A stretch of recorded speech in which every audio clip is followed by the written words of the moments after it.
الحمد للہ رب العالمین والصلاة والسلام علی اشرف الانبیاء والمرسلین وعلی آلہ وصحبہ ومن تبعہم بإحسان الی یوم الدین، اما بعد۔ جتنے ہمارے دوست احباب ہیں اور جو لوگ ہمیں دیکھتے اور سنتے ہیں، تمام سے ہماری گزارش ہے کہ اپنی نیتوں کو خالص کر لیں، اس لیے کہ یہ جو سیرت کی مجلسیں ہیں جس میں ہم اپنا وقت لگاتے ہیں، بیٹھتے ہیں، سنتے ہیں، دوسرا سارا کام چھوڑ کر یہاں آتے ہیں، تو یہ صرف اور صرف اللہ کے لیے ہم کرتے ہیں، اللہ کے نبی کی سیرت جاننے کے لیے ہم بیٹھتے ہیں۔ تو آج ہمارے ساتھ ماشاءاللہ سیرت کے اس گل و باغ و بہار سے بہت ہی اچھی باتیں آج ہمارے ساتھ ہیں۔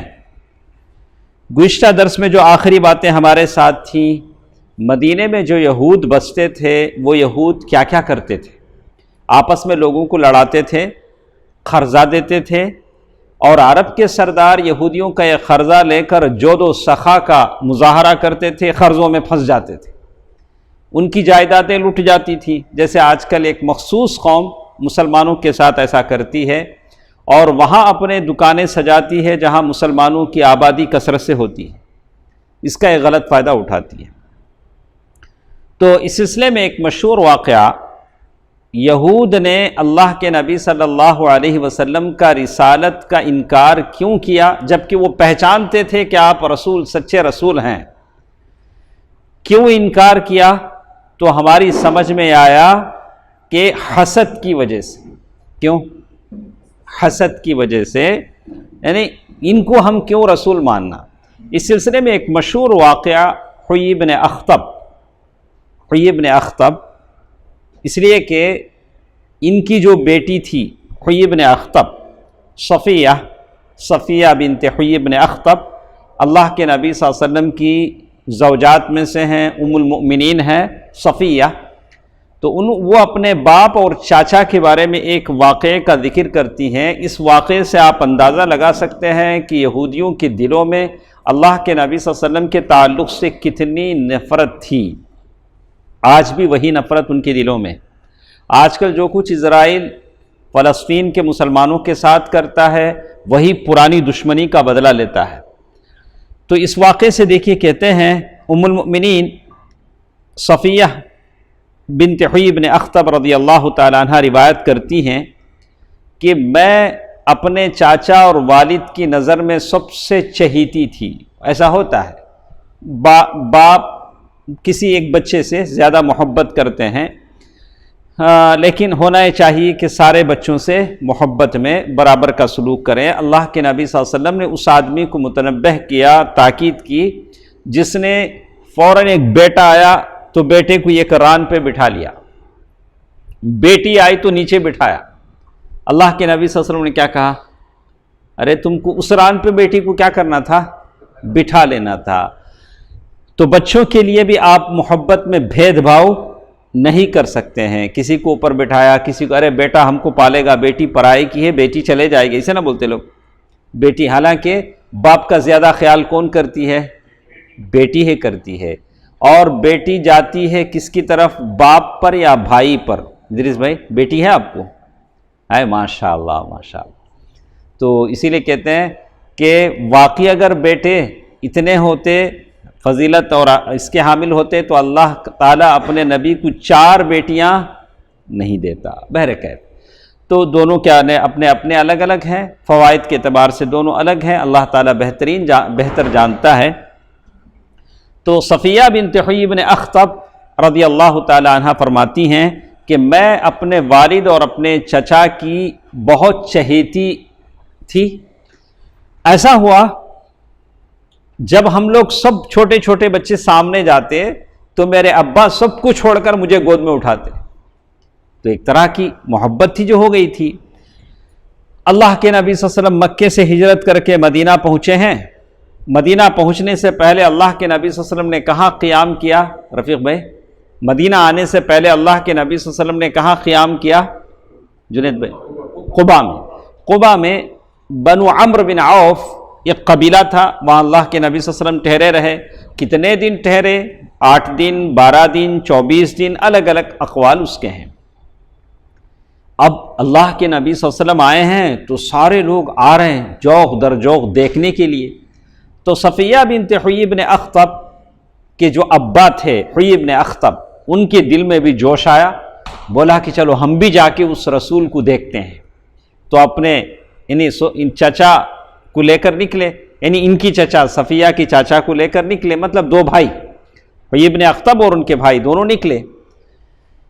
اللہ کے نبی صلی اللہ علیہ وسلم کے پاس گئے، واپس آئے نہیں، سورج ڈوبنے کا وقت آیا، وہاں سے دونوں واپس آئے۔ کہاں جا کر آئے ہیں؟ کہاں جا کر آئے ہیں دونوں؟ کوئی سمجھے؟ اللہ کے نبی صلی اللہ علیہ وسلم مکے سے ہجرت کر کے قباء میں آ کے پڑاؤ کیے ہیں، جگہ جگہ سے لوگ آپ کو دیکھنے کے لیے آ رہے ہیں۔ تو صفیہ بنت حیی بن اخطب کے ابا حیی بن اخطب جو یہودیوں کے جانے مانے سردار تھے، اپنے بھائی کے ساتھ، یاسر ان کے بھائی ہیں، دونوں مل کے گئے ہیں۔ کہاں گئے ہیں؟ قباء۔ کیوں گئے ہیں؟ اللہ کے نبی صلی اللہ علیہ وسلم دیکھنے کے۔ صبح تڑکے نکلے، شام تک واپس نہیں آئے۔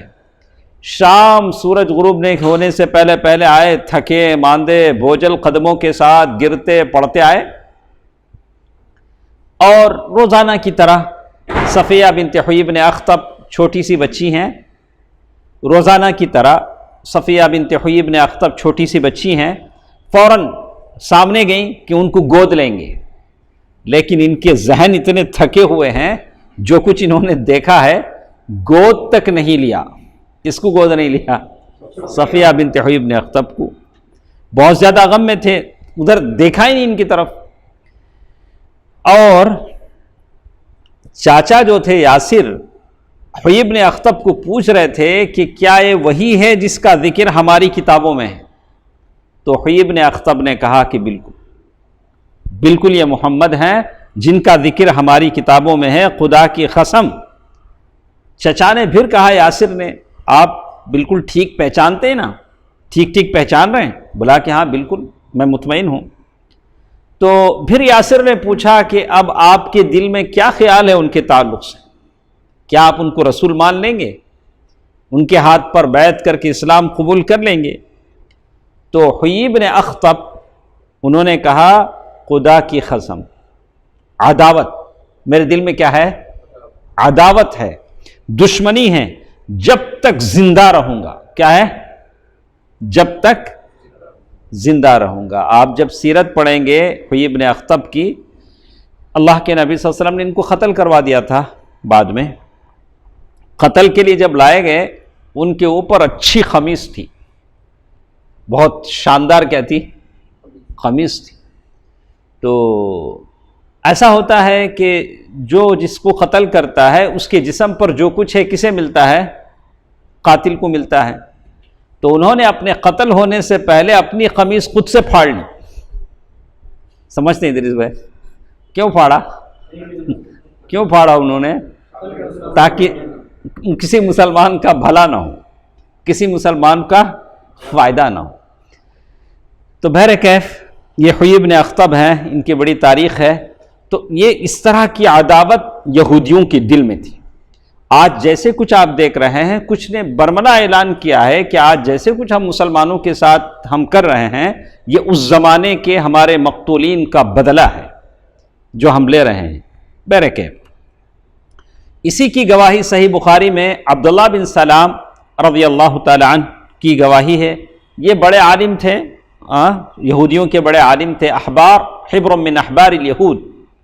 اور یہ ان کا واقعہ بیان کرتے ہوئے کہتے ہیں کہ بنو النجار میں اللہ کے نبی صلی اللہ علیہ وسلم آئے تو عبداللہ بن سلام دوڑتے دوڑتے گئے، کچھ سوالات اللہ کے نبی صلی اللہ علیہ وسلم سے کیے کہ ان سوالات کا جواب اللہ کے نبی کے علاوہ کوئی دے نہیں پاتا تھا۔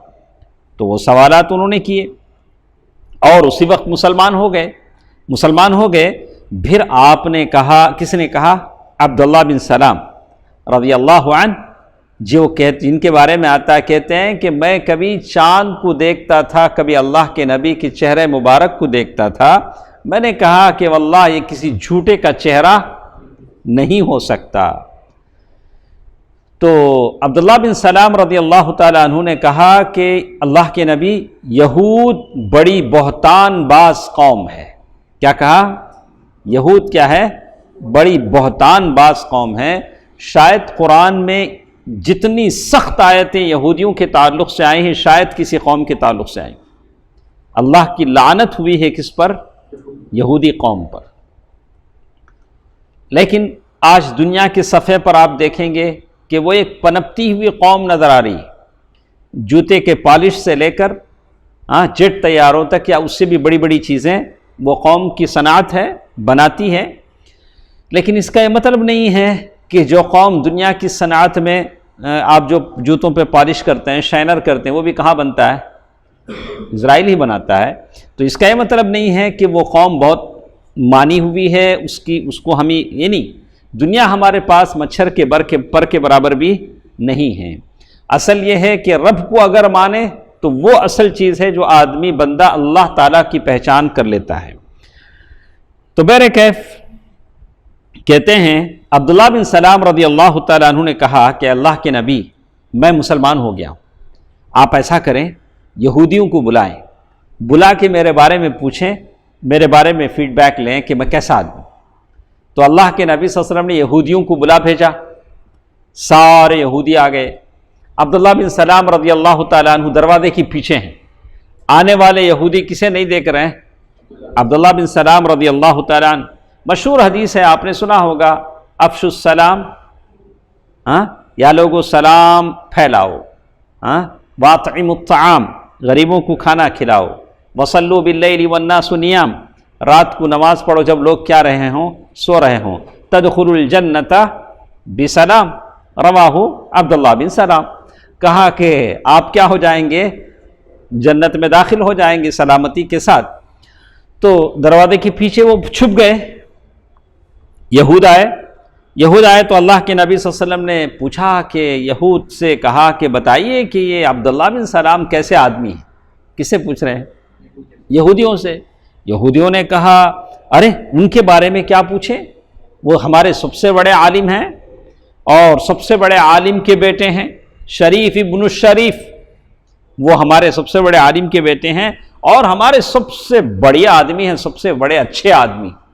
کون تعریف کر رہے ہیں؟ یہود۔ تو ایک بار انہوں نے کہا کہ ارے وہ ہمارے سیدنا وابن سیدنا، ارے وہ ہمارے سردار ہیں، سردار کے بیٹے ہیں۔ یہ ساری تعریف کی۔ تو پھر اللہ کے نبی صلی اللہ علیہ وسلم نے پوچھا اچھا بتاؤ اگر عبداللہ مسلمان ہو جائیں تو، اگر عبداللہ مسلمان ہو جائیں تو آپ جو لوگ کہہ رہے ہیں یہ باتیں اسی پر آپ ہیں یا اس کو بدلیں گے؟ امینڈمنٹ کیا اس باتوں کو کیا کریں گے؟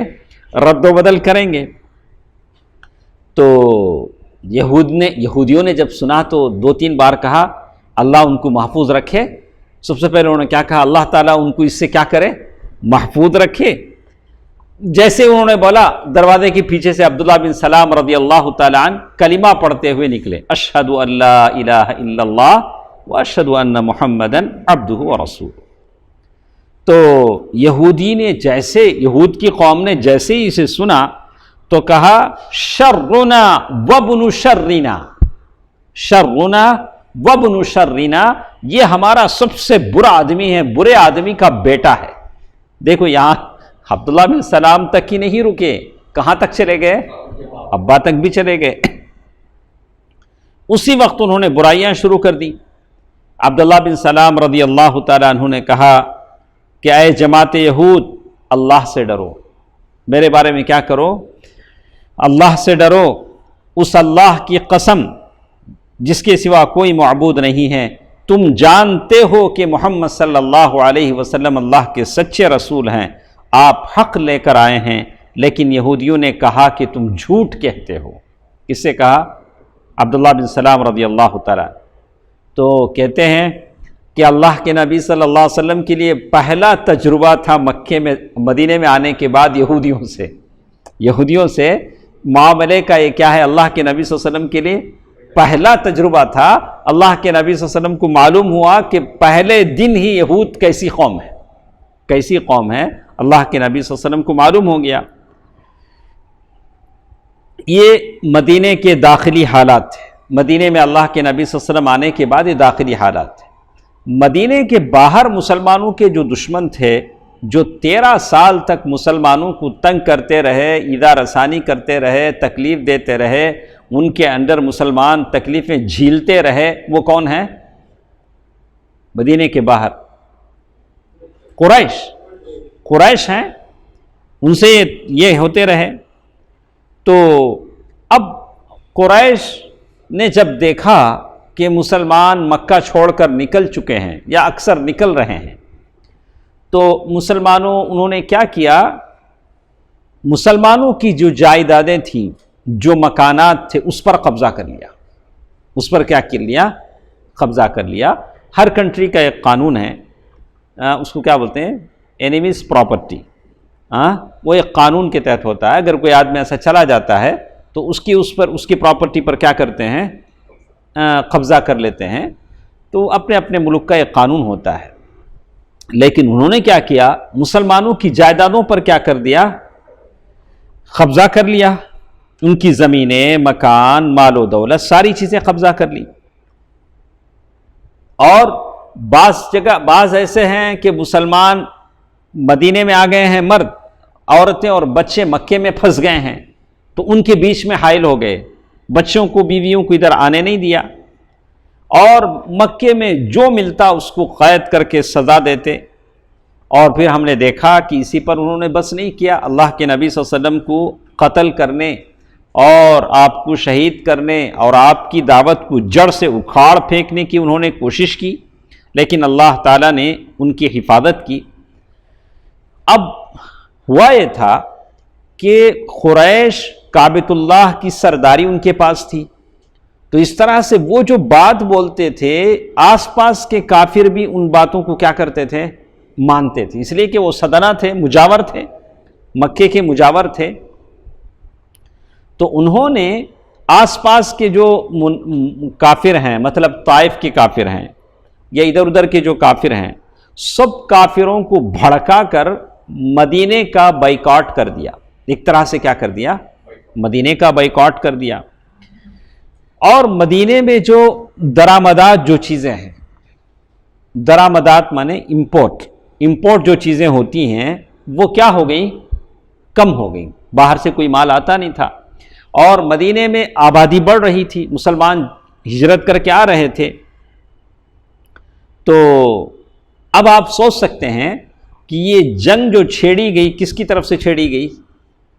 قریش کی طرف۔ مسلمانوں نے کوئی دشمنی نہیں لی، وہ سیدھے مسلمان ہوئے، مدینہ آئے، اللہ کے نبی صلی اللہ علیہ وسلم۔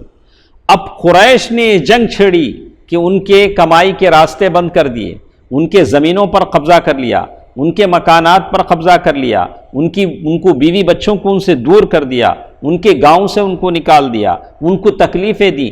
تو یہ جو جنگ چھیڑی گئی، مسلمانوں پر الزام آتا ہے کہ مسلمانوں نے قتل کیا، غارت گری کی، فتنہ فساد کیا، نہیں۔ آپ نے اب تک کی کتاب پڑھی، زور و زبردستی کس کی طرف سے ہو رہی ہے؟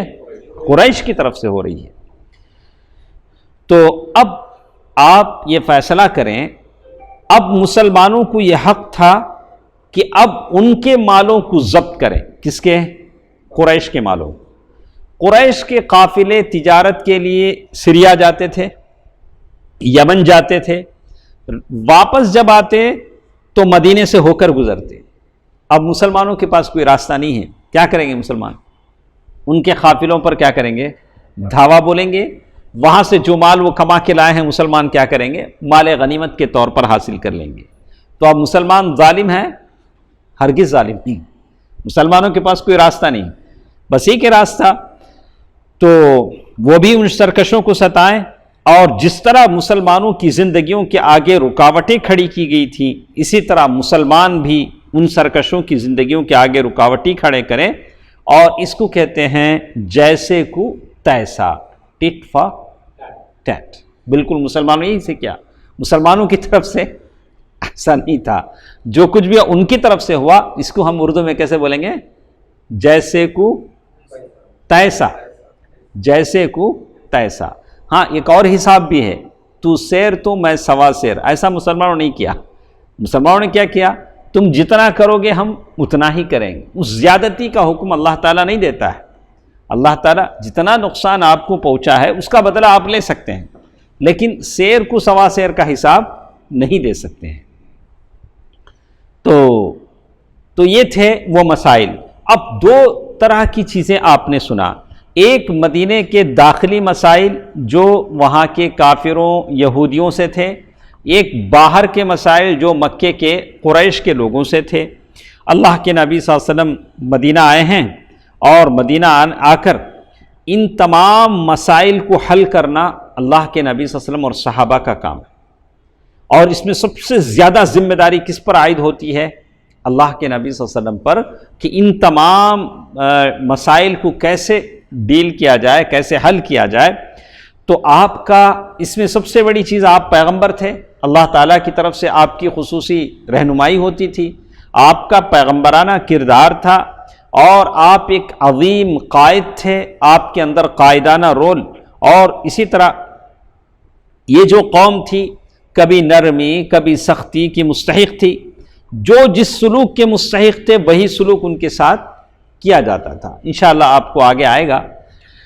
میں ہمیشہ دوستوں سے کہتا ہوں کہ ہمیشہ نرمی ہر جگہ نہیں چلتی۔ آپ نے سیرت میں اس چرواہے کا حال سنا جس نے وہ جو چند لوگ تھے جن کو بیماری ہو گئی تھی، اللہ کے نبی صلی اللہ علیہ وسلم نے ایک اونٹ چرانے والے کے ساتھ چند اونٹ دے کر بھیجے کہ جاؤ گاؤں کے باہر رہو، اونٹ کا دودھ یا یہ پیو، اللہ تعالیٰ تمہیں کیا کر دے گا؟ صحت دے دے گا۔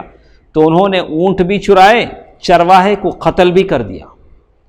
تو اللہ کے نبی صلی اللہ علیہ وسلم نے کچھ صحابہ کو تیزی سے ان کے پیچھے بھگایا، ان کو پکڑا، جیسے کچھ انہوں نے اس چرواہے کو قتل کیا تھا ویسے ہی ان کو قتل کروایا، ہاتھ پیر کاٹے گئے اور گرم گرم دھوپ کی چٹانوں میں، گرم تپتی چٹان میں ان کو ڈال دیا گیا۔ ہاتھ پیر کٹ چکے تھے، اتنی شدت سے وہ تڑپ رہے تھے کہ پتھروں کو دانتوں میں لے کر کیا کرتے تھے؟ یہ دیتے۔ ایسا اب میں سوچتا ہوں اللہ کے نبی صلی اللہ علیہ وسلم رحمۃ للعالمین ہیں، لیکن ایسا کیوں ہوا؟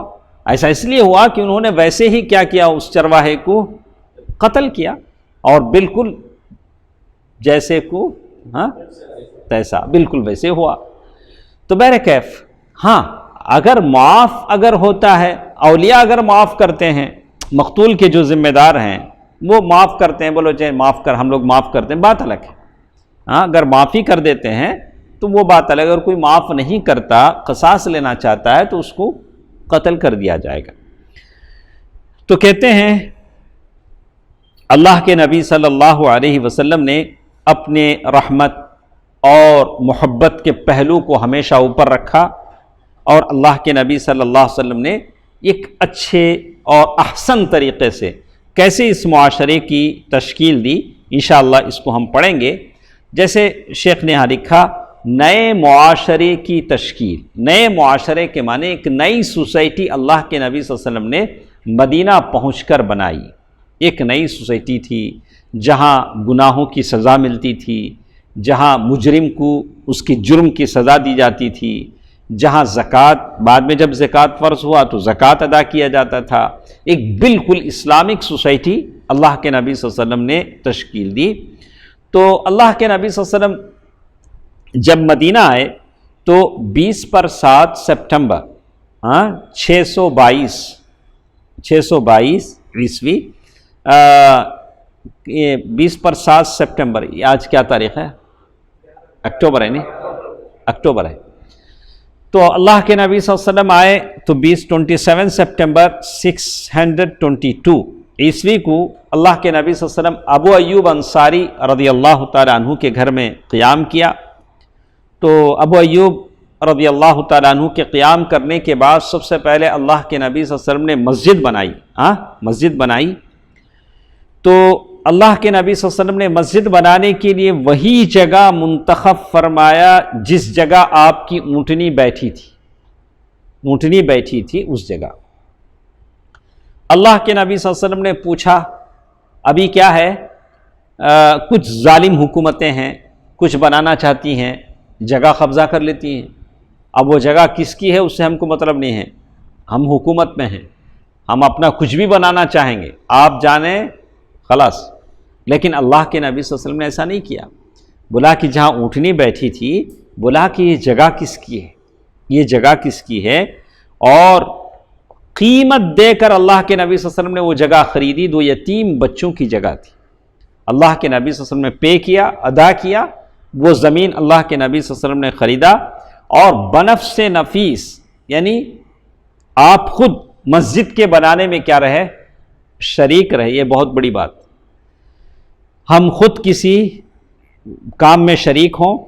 اور اللہ کے نبی صلی اللہ علیہ وسلم پتھر ڈھوتے جاتے تھے اور شعر پڑھتے جاتے تھے. اللہم لا عیش، اللہم لا عیش الا عیش الآخرہ فاغفر للانصار والمہاجرہ. اللہ کے نبی صلی اللہ علیہ وسلم کہتے جاتے تھے، یا اللہ زندگی تو بس آخرت کی زندگی ہے، یا اللہ انصار کو بخش دے، مہاجرین کو بخش دے. اللہم لا عیش الا عیش الآخرہ فاغفر للانصار والمہاجرہ. اللہ کے نبی صلی اللہ علیہ وسلم کو جب صحابہ نے دیکھا کہ اللہ کے نبی صلی اللہ علیہ وسلم خود آگے بڑھ کر پتھر اٹھاتے ہیں، تو صحابہ خاموش بیٹھیں گے؟ صحابہ کے اندر بھی وہ جوش آیا. صحابہ اکرام نے بھی فرماتے، اور اللہ کے نبی صلی اللہ علیہ وسلم یہ بھی فرماتے جاتے، ھذا الحمار لا حمال خیبر ھذا ابر ربنا واطہر. یہ بوجھ خیبر کا بوجھ نہیں ہے، یہ ہمارے پروردگار کی قسم زیادہ نیک اور پاکیزہ ہے. آپ صحابہ کرام نے جب اللہ کے نبی کو دیکھا کہ آپ پتھر اٹھا رہے ہیں، ان کو جوش آیا. انہوں نے بھی شعر کہنا شروع کیے، لئن قعدنا والنبی یعمل لذاک من العمل المضلل. لئن قعدنا والنبی یعمل لذاک من العمل المضلل. اگر ہم بیٹھے رہیں اور نبی کام کریں تو ہمارے لیے بڑا گمراہی کا کام ہے. ایسا نہیں ہو سکتا. ہم بھی نبی کے ساتھ کیا کریں گے، کام کریں گے. یہ مسجد نبی بن رہی ہے، اور جو جگہ اونٹنی بیٹھی تھی وہاں کچھ مشرکین کی قبریں تھیں. کیا تھی؟ مشرکین کی قبریں تھیں. اور کچھ ویرانہ تھا. ویرانہ کے مطلب جنگلی درخت کچھ تھے، ایسا تھا. مطلب کھجور اور غرقد کے پیڑ تھے. تو قبروں کے تعلق سے یہ ہو سکتا ہے کہ قبر منتقل کی جا سکتی ہے. ایسا کوئی اچانک آ جائے، کوئی قبر بیچ سڑک پر آ جائے، تو آپ کیا کر سکتے ہیں، قبر کو منتقل کر سکتے ہیں. تو اللہ کے نبی صلی اللہ علیہ وسلم نے مشرکین کی قبریں وہاں سے اکھڑوا دیں. وہ کیا کر دیا، وہاں سے مشرکین کی قبر ساری اکھڑوا دی. چونکہ مدینے کی قیادت اور سیادت کس کے ہاتھ میں تھی، اللہ کے نبی صلی اللہ علیہ وسلم کے ہاتھ میں تھی. ویرانہ برباد کر دیا. وہاں جو ویرانہ تھا، یعنی وہ جو ایسے ویسی جگہ تھی جہاں جنگلی درخت تھے، سارے اکھڑوا دیے. لیکن جو درخت اچھے تھے، مطلب کھجور کے درخت تھے، ان کھجور کے درختوں کو قبلے کی جانب لگا دیا. کھجور کا درخت ایک جگہ سے نکال کر دوسری جگہ لگا جائے تب بھی وہ کیا ہوتا ہے، ہو جاتا ہے. اس وقت قبلہ بیت المقدس کی طرف تھا اس وقت یہ. اور دروازے کے بازوؤں کے دونوں پائے پتھر کے بنائے گئے. یہ جو دروازے کی طرف جو لگاتے ہیں وہ پتھر کے بنائے گئے. دیواریں مسجد نبی کی جو تھی کچی اینٹ اور گارے سے بنائی گئی. چھت پر کھجور کی شاخیں اور پتے ڈالے گئے. کھجور کا درخت آپ نے دیکھا ہے؟ ہاں. تو چھت پر کیا ہے، چھت پر یہ ہیں کچھ کھجور کی شاخیں اور پتے ہیں. اور کھجور کے تنوں کے کھمبے بنا دیے گئے. جو کھجور کے جو تنا ہوتا ہے، کیا بولیں گے انگلش میں، سٹم، اس کے جو ہے پلر بنائے گئے. ماشاءاللہ کیا شاندار مسجد رہی ہوگی. اس کے جو تنے بنائے، پلر بنائے گئے. زمین پر ریت اور چھوٹی چھوٹی کنکریاں ڈال دی گئیں. دیکھیے سجدہ کرنے میں کتنی تکلیف ان لوگوں کو ہوتی ہوگی. کنکریاں ڈال دی گئیں. 3 دروازے لگائے گئے. مسجد میں کتنے دروازے تھے؟ 3 دروازے لگائے گئے. قبلے کی دیوار سے پچھلی دیوار تک 100 ہاتھ لمبی تھی. ہاتھ یہاں تک نہ کہیں گے، 100 ہاتھ لمبی مسجد بنائی گئی سارے صحابہ کی. تو 100 ہاتھ بولے تو کتنا ہوتا ہے؟ تو آپ دیکھ لیجئے 100 ہاتھ کتنا لمبا ہوگا. تو چوڑائی بھی اتنی یا اس سے کچھ کم. بنیاد تقریباً 3 ہاتھ گہری تھی، جو بیس جو بنایا گیا انڈر گراؤنڈ وہ 3 ہاتھ اندر تک بنایا گیا۔ تو مسجد کے بازو میں اللہ کے نبی صلی اللہ علیہ وسلم نے چند مکانات تعمیر کیے۔ یہ مکانات کچی اینٹ اور چھتیں کھجور کے تنوں کی کڑیاں دے کر کھجور کی شاخ اور پتوں سے بنائی گئی۔ یہی آپ صلی اللہ علیہ وسلم کی جو بیویاں تھیں ان کے کمرے تھے، مسجد کے بازو ہی میں مسجد کے کمرے بنائے گئے۔ جب یہ سارے کمرے بن گئے، اللہ کے نبی صلی اللہ علیہ وسلم ابو ایوب انصاری رضی اللہ تعالی عنہ کے گھر سے اس نئے گھر میں منتقل ہو گئے۔ ٹھیک ہے، اب مسجد کی حیثیت کیا تھی؟ ابھی تو الگ الگ حیثیتیں ہیں، حالات کے حساب سے بدلتے جاتے ہیں۔ اللہ کے نبی صلی اللہ علیہ وسلم کی مسجد ایسی نہیں تھی، ابھی تو حالات کچھ ایسے بھی ہیں کہ کبھی مسجدیں بند کر دی جاتی ہیں۔ اگر کوئی فجر کے بعد اگر مسجد میں بیٹھ کے اذکار بھی کرنا چاہے تو اسے اتنا ٹائم نہیں دیا جاتا، اور فوراً مسجد کو کیا کر دیا جاتا ہے؟ تالا لگا دیا جاتا ہے، اس لیے کہ اس سے کچھ لوگ غلط استعمال بھی کرتے ہیں۔ حالات بھی کشیدہ ہیں، ہر ایک کا خیال کرنا پڑتا ہے۔ کچھ لوگ ہیں صرف اپنا 1 یا 2 کے لیے مسجد کو آتے ہیں، یعنی پیشاب پاخانے کی ضرورت ہوتی ہے تو تبھی مسجد کا طہارت خانہ وہ لوگ کیا کرتے ہیں؟ استعمال کرتے ہیں، ورنہ نماز کے لیے کیا کرتے ہیں؟ بہت کم آتے ہیں۔ ہاں، ہم یہ نہیں کہیں گے کہ استعمال نہیں کرنا چاہیے، اس لیے کہ مسجد اللہ کا گھر ہے، وہ پبلک کا پیسہ ہے، عوام کا پیسہ ہے، لیکن ان لوگوں کو اللہ سے ڈرنا چاہیے، نماز میں بھی حاضری دینی چاہیے، فرائض میں حاضری دینی چاہیے۔ تو کہتے ہیں کہ اللہ کے نبی صلی اللہ علیہ وسلم کی جو زمانے کی مسجد تھی وہ ایک یونیورسٹی تھی جس میں مسلمان اسلامی تعلیمات و ہدایات کا درس حاصل کرتے تھے، اور ایک محفل تھی جس میں مدتوں جاہلی کشاکش اور نفرت اور آپس میں لڑائیوں سے دوچار ہونے والے قبائل کے افراد اب میل و ملاپ محبت سے رہتے تھے۔ کیا ہے؟ یہ لوگ میل و ملاپ محبت سے رہتے تھے۔ ایک مرکز تھا جہاں سے ایک ننھی ریاست کا نظام چلایا جا رہا تھا، ایک کیپٹل، ایک پارلیمنٹ سمجھیے۔ مسجد اس زمانے میں کیا تھی؟ سارے کام وہاں سے ہوتے تھے، اور وہیں سے مہم میں جو لشکر بھیجنا ہے اللہ کے نبی صلی اللہ علیہ وسلم مسجد سے بھیجتے سارے صحابہ کرام کو۔ اور ایک پارلیمنٹ تھی جس میں مجلس شورا اور مجلس انتظامیہ کے اجلاس منعقد ہوتے تھے۔ 2 چیزیں ہوتی ہیں، ایک مجلس شورا ایڈوائزری باڈی ہوتی ہے، یہ کور کمیٹی ہوتی ہے جس کو ہم مجلس انتظامیہ کہتی ہیں، کور، یعنی یہ سارے کام کہاں ہوتے تھے؟ مسجد میں ہوتے تھے۔ ان سب کے ساتھ ساتھ یہ تو ہمارے پاس ہوتا ہے، لیکن اس سب کے ساتھ ایک اور کام بھی ہے جو آج ہمارے پاس نہیں ہوتا ہے۔ وہ کیا ہوتا تھا؟ مسجد میں ان فقراء مہاجرین کی ایک خاصی بڑی تعداد کا مسکن تھی۔ مکے سے جو لوگ آ گئے تھے، جن کے فیملی نہیں تھے، جن کا گھر بار نہیں تھا، وہ کہاں رہتے تھے؟ مسجد میں رہتے تھے۔ مسجد میں رہتے تھے، جن کا وہاں پر کوئی نہ تھا، نہ مال نہ اہل و عیال، نہ ان کے پاس پیسہ تھا نہ بیوی بچے تھے، ان کا گزارا کہاں ہوتا تھا؟ مسجد ہی میں ہوتا تھا۔ پھر ایسا ہوا، ہجرت کے مسجد بن گئی، اب مسجد کی طرف بلانے کے لیے کیا ہونا چاہیے؟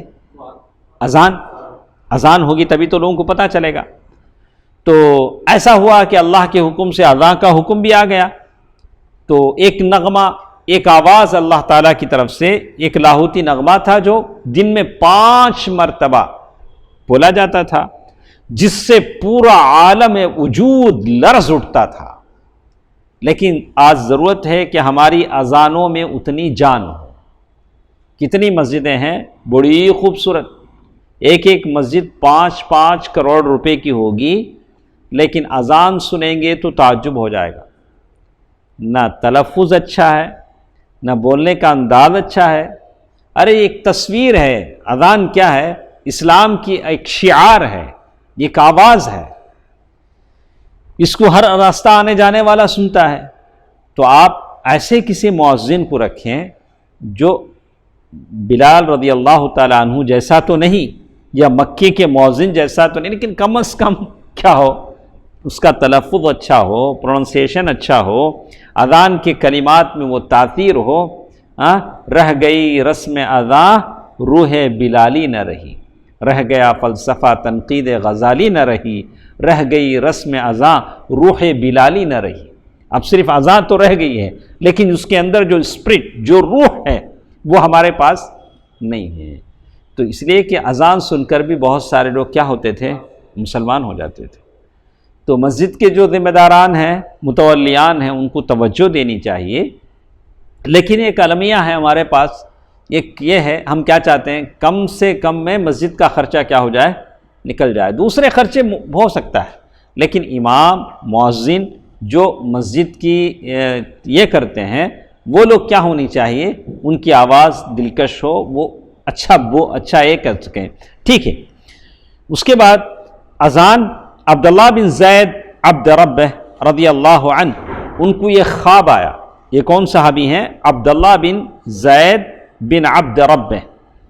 خواب میں فرشتہ دکھا، عبداللہ بن زید بن عبد ربہ، ان کو رضی اللہ عنہ۔ یہ پوری تفسیر جامع ترمذی، سنن ابو داؤد، مسند احمد، صحیح ابن خزیمہ میں یہ پوری حدیث ہے کہ کیسے فرشتہ آیا، انہوں نے کیا کیا پوچھا۔ اچھا یہ پھونکوں؟ بولا نہیں۔ گھنٹی بجاؤں؟ نہیں۔ پھر کیا کروں؟ انہوں نے کلمات سکھائے، تو وہ اذان کے کلمات تھے۔ پھر اللہ کے نبی صلی اللہ علیہ وسلم دیکھا تو خواب میں انہوں نے تھا، کس نے؟ عبداللہ بن زید بن عبد رب۔ لیکن اذان دینے کا حکم کسے ہوا عمران بھائی؟ کہیں ایسا کیوں بھائی؟ ایسا کیوں؟ ایک تو بلال رضی اللہ تعالیٰ عنہ کی آواز جہوری الصوت، بڑی بلند آواز تھی، اذان میں آواز میں دلکشی تھی، تو وہ دیکھا جاتا ہے۔ تو یہ نہیں دیکھا جاتا کبھی بھی کون کتنا بزرگ ہے، کتنا بوڑھا ہو چکا ہے، کتنا چمڑا لٹک رہا ہے، اسے بڑا آدمی بنائے، نہیں۔ اگر ایک نوجوان بھی اچھا ہے، ملت کی قیادت اچھا کر سکتا ہے، تو ہم کیا کریں گے؟ اسی کو بنائیں گے۔ تو یہاں قابلیتیں، صلاحیتیں دیکھی جاتی ہیں، اور بڑھاپا مشورے کے لیے دیکھا جاتا ہے۔ لیکن اگر کوئی نوجوان ہے، اگر کوئی بزرگ ہے جس کے پاس علم ہے، قابلیت ہے، صلاحیت ہے، اور وہ کام کر سکتے ہیں، دوڑ دھوپ کر سکتے ہیں، تو ان سے بڑھ کر کوئی نہیں۔ تو یہاں کیا دیکھی جاتی ہیں؟ صلاحیتیں دیکھی جاتی ہیں۔ اور اللہ کے نبی صلی اللہ علیہ وسلم نے وہ آخری فوج جو بھیجا، ابو بکر رضی اللہ تعالیٰ عنہ بھی اس میں ہیں، عمر فاروق بھی ہیں، لیکن فوج کے جرنیل کسے بنا رہے ہیں؟ اسامہ بن زید رضی اللہ عنہ، جو کم عمر ہے۔ برکیف ایک بات تھی، یہ تو مسجد بن گئی، یہ تو اذان کی بات ہے۔ اس کے بعد اللہ کے نبی صلی اللہ علیہ وسلم نے مسلمانوں میں بھائی چارگی کروائی۔ اسے کیا بولتے ہیں؟ بھائی چارگی، بردرہڈ۔ کیا؟ بہت سارے نام ہمارے پاس بدنام ہو گئے ہیں۔ بردرہڈ کے نام سے کسی نے ایک پارٹی بنا لی، اخوان المسلمین کے نام، اسلامک بردرہڈ۔ حالانکہ بردرہڈ اللہ کے نبی صلی اللہ علیہ وسلم نے وہ زمانے میں انصار اور مہاجرین کے درمیان میں کروایا۔ بہرحال نام سے یہ نہیں ہوتا ہے، جو اصول جو بنائے جاتے ہیں اس حساب سے کام ہوتا ہے۔ اصول جو بنائے جاتے ہیں اس حساب سے کام ہوتا ہے۔ ہم جو بردرہڈ کی بات کر رہے ہیں، اللہ کے نبی صلی اللہ علیہ وسلم کے زمانے کی، جو اللہ کے نبی صلی اللہ علیہ وسلم نے انصار اور مہاجرین کے درمیان میں کیسے بھائی چارہ کروایا، اس کی بات انشاءاللہ ہم لوگ کل کے درس میں کریں گے۔ ویسے ہم نے 5 منٹ دیر سے شروع کیا، نہیں 5 منٹ دیر سے شروع کیا ہے، تو یہ بات لمبی ہے، یا تو ہم کوشش انشاءاللہ کل کے درس میں ہم اسے لے لیتے ہیں۔ تو کل کوشش کریں انشاءاللہ کتنے بجے؟ 6:30، 6:30 بجے، 6:30 انشاءاللہ آپ آ جائیں۔ انشاءاللہ ہم لوگ کل 6:30 بجے شروع کر دیتے ہیں۔ تو کل ہم کو پڑھنا ہے اسلامی بھائی چارگی، کیسے اللہ کے نبی صلی اللہ علیہ وسلم نے کرایا، کیسے کیسے ان کے درمیان میل ملاپ، الفت و محبت پیدا ہوئی، اور کیسے اسلام کا غلبہ ہوا۔ انشاءاللہ یہ ساری باتیں کل کے درس میں ہمارے ساتھ رہیں گی۔ اللہ عز و جل بہتر بات سننے اور عمل کرنے کی توفیق دے، آمین۔ والسلام علیکم ورحمۃ اللہ وبرکاتہ۔